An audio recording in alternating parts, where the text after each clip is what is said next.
Hello everybody from aboard the brand new SWISS Airbus A350 with the equally brand new SWISS Senses cabin. All cabins are refurbished here and very beautiful to look at, but also when you sit here in business class you feel this looks a little bit like Lufthansa, and there's a reason behind it.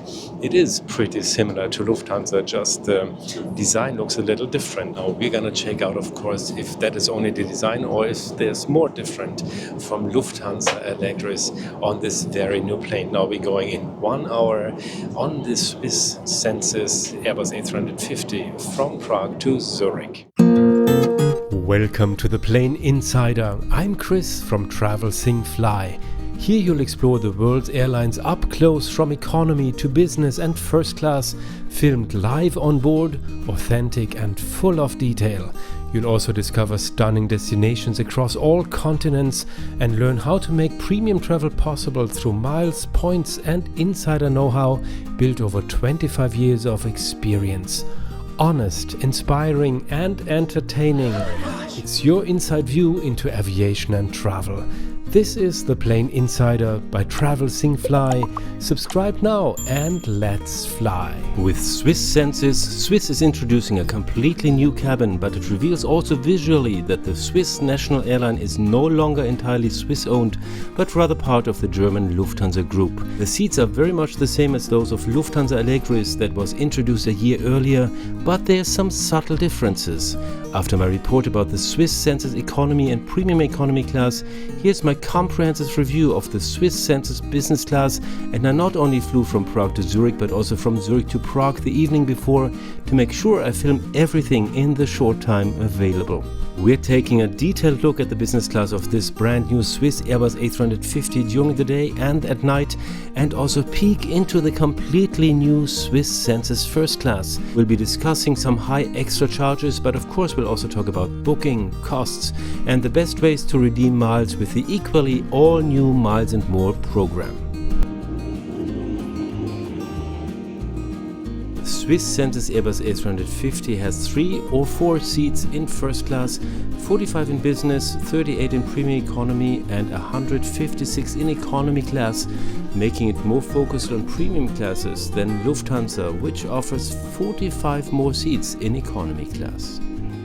And we're climbing already to our cruising altitude, and SWISS for the past 10 years was quite known for the very beautiful looking interior design of their long-haul business class cabins, and with a lot of wooden applications, very nice design, a nice table lamp and handmade upholstery, so that is also quite special. And then they had also the famous, or still have the famous or infamous throne seat. That is a pretty private seat because you have nobody left and right of you, but then once you go down it felt a little bit like going into your own grave. At least that was my impression. There's a quite nice report here on the channel, check it out. But also here in this SWISS Senses cabin there's a few seats that are fantastic and few they're not fantastic at all, and of course we're gonna talk about that too.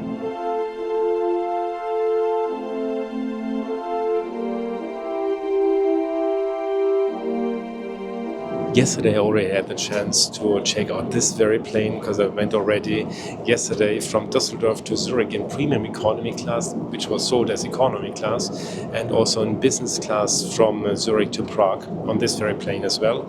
And it was quite interesting, of course, to see how different the seats are from each other when it comes to business class. Of course, economy class and premium economy are really very, very good, but here in business class it really depends on where you're sitting, because the seats are so very different. There's so many options of different seats in this business class, so that it's really crucial to check out which seat exactly you're gonna sit on.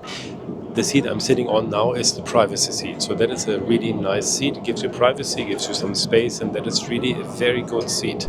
The privacy seat I'm sitting on is a very good choice in this cabin, but all seats have direct aisle access and the same basic amenities, including a large Ultra HD screen, USB-A and USB-C ports, wireless phone charging, Bluetooth, a power outlet, a small cabinet with a door, a small table lamp and a large tablet for controlling the entertainment system and the entire seat. Headphones, however, were not provided on these short-haul flights, but there's the big innovation introduced on Lufthansa Allegris already.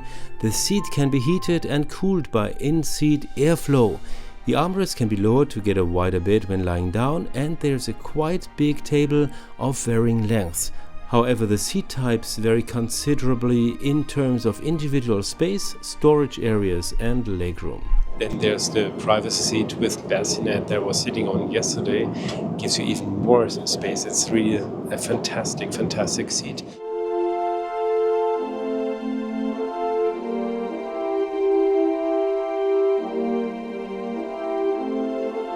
If you've seen my report about Lufthansa Allegris a year and a half ago, you're probably going to have a déjà vu right now, because I was sitting on exactly the same seat, only the colors are different now. Here we have the black and some gray and some red and these wood applications, and Lufthansa had the Lufthansa design. Other than that, it's exactly the same seat, and this here is the best seat in the business class cabin of SWISS Senses, except for the business suites. You have a lot of space here, a lot of storage, some nice space here to put things.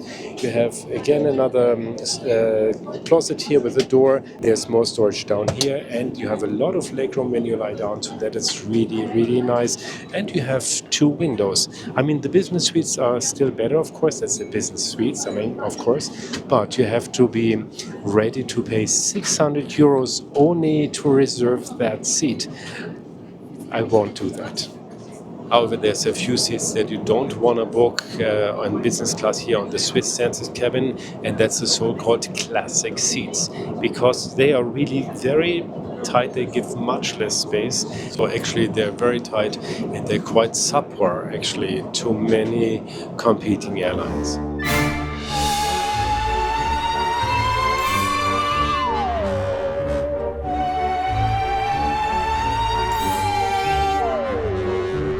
So here we're sitting on kind of a throne seat. It's a fantastic seat that looks like a throne seat, but it's so much better than what was called, or what is still being called, throne seat in the regular long-haul business class of Swiss right now. It's very spacious. You have a lot of place and space to put things, and once you lie down you also have a very nice feeling of like lots of space. So if you don't want to sit by the window, this would be the best seat. It's really very nice, except for, of course, the business class suites, but that's logical. This seat here has only little storage space with just a small drawer, but it offers another big advantage for very tall guests. This is the extra long bed seat, and the bed measures 2.2 meters in length.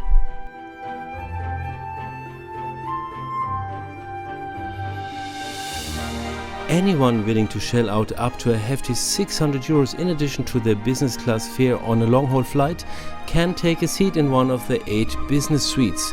4 window seats and 4 in the middle. They offer more privacy with a high partition wall around them. They have a small wardrobe each and pretty unlimited legroom when reclining. Very tall people might find the 2-meter bed too short, but overall it's a very nice seat. Just unfortunately at a not so nice price.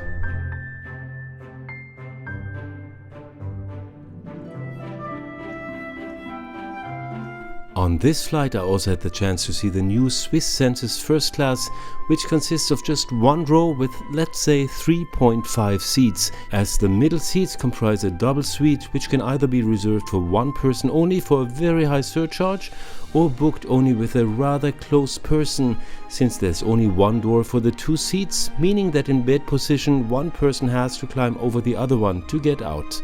They also have to share one super large TV screen. Overall, the first class cabin with its combination of traditional fabrics, black leather and wood truly looks elegant, even if it looked a little smaller than I expected from the photos.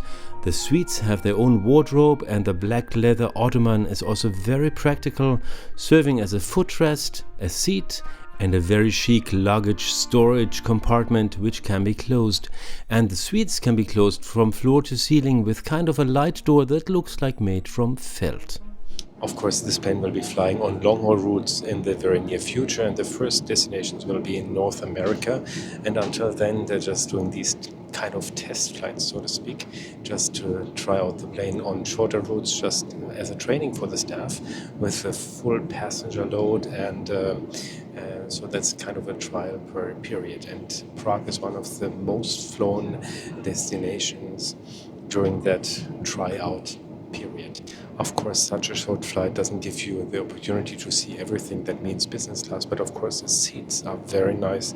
It's very nice to travel in such a beautiful cabin on a short flight, so it's totally worthwhile. And the cabin is really beautiful, and not only here in business class, but also premium economy, also economy class, and of course also the first class is pretty special.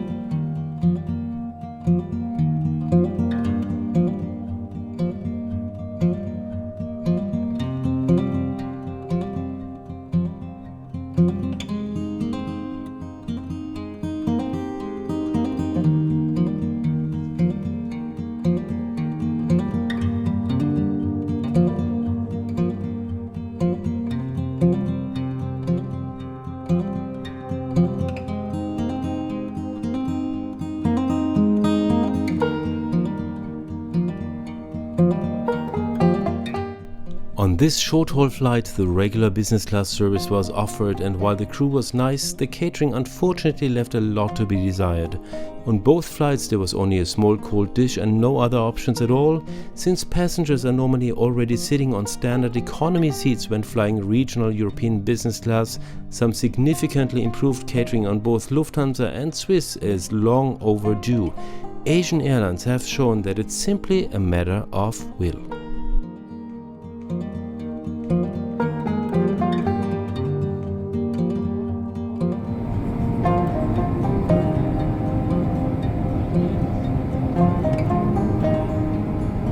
And here we're descending already into Zurich. Now, how was this flight? Of course, we cannot say anything about the soft product on this very flight, because the soft product here, when it comes to food and beverages, is the regional business class product. And in this case, it was just some cold cuts, not very much, and not amazing quality. And also the drinks were there, so it was nothing really special. And I would say on this flight they could really top up, in any kind of airplane, they could really top up the service and the quality of food when it comes to business class. It's not a free flight.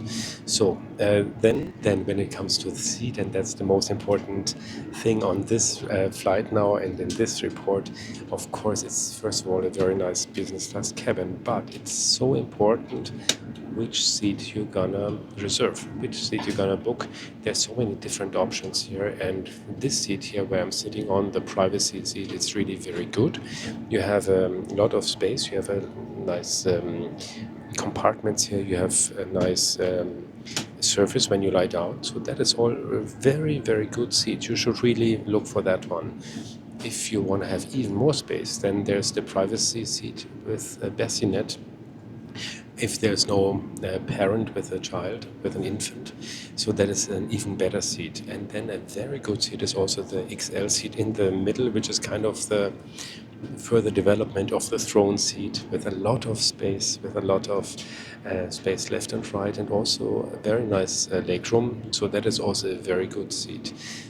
And then, of course, on top of that is the business class suite. But, of course, for that flight or for that seat, you will have to pay about 600 euros on the long-haul flights. And that is quite a lot of money. So you have to think about that if you really want to spend that kind of money.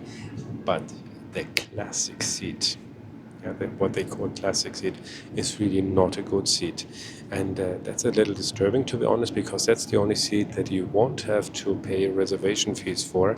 And that seat is very narrow, much less space, much less legroom, and actually it's very, very tight around your legs and feet once you lie down.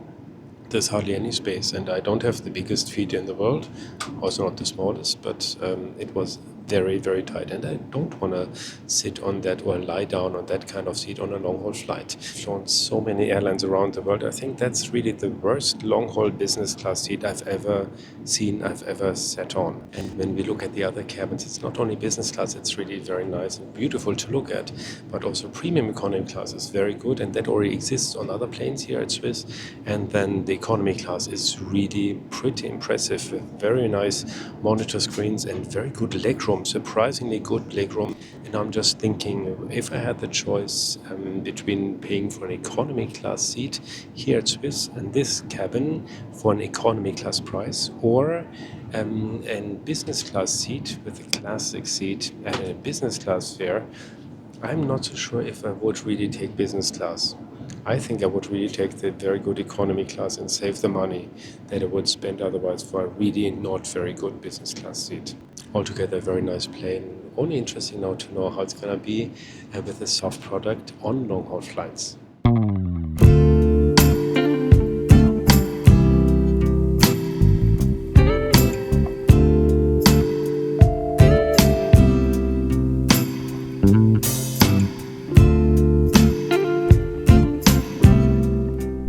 One advantage of Swiss business class is the generous baggage allowance of 2 checked bags of 32 kilograms each, plus 2 carry-on bags of 8 kilograms each and 1 personal item. My reliable travel partner was once again the wonderful luggage of Level 8, which often surpasses all the famous and expensive brands I've used throughout my travel life. And on longer trips I always bring suitcases from Level 8's Voyager series, which can easily accommodate even the bulkiest items, and like all Level 8 suitcases roll silently on the smooth wheels even when fully packed, and thanks to the smart handles, the Voyager suitcases don't cause any back problems when lifting them into the trunk.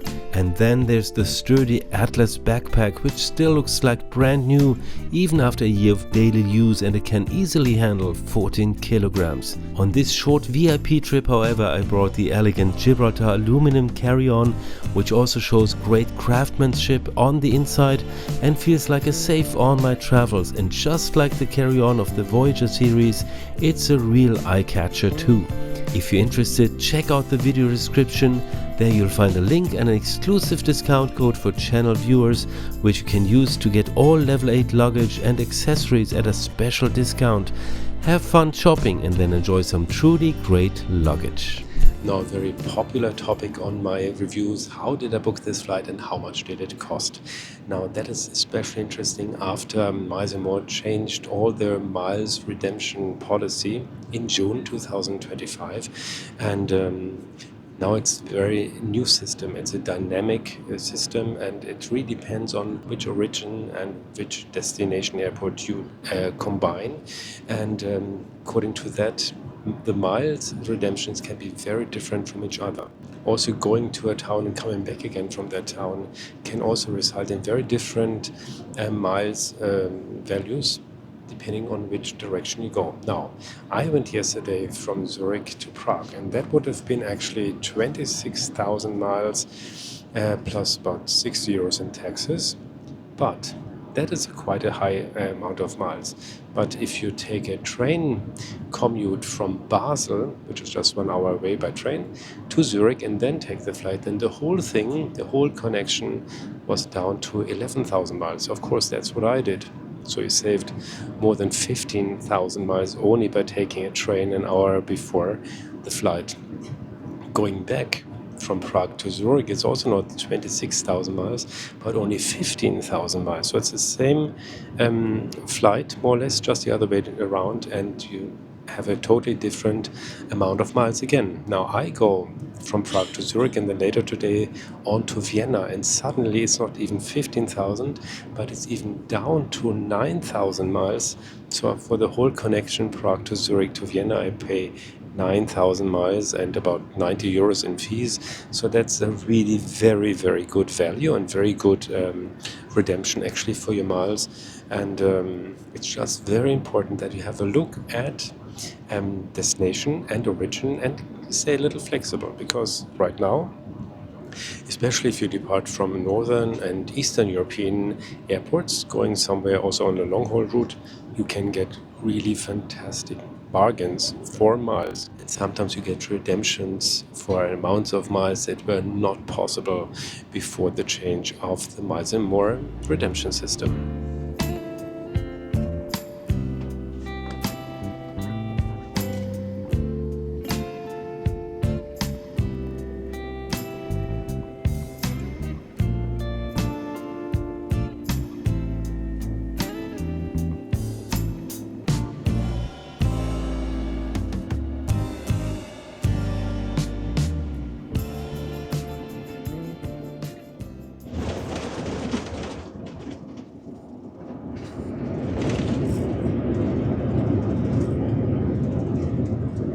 And after a pretty interesting flight in this brand new plane, we've arrived in Zurich, Kloten. I hope you really enjoyed watching this report.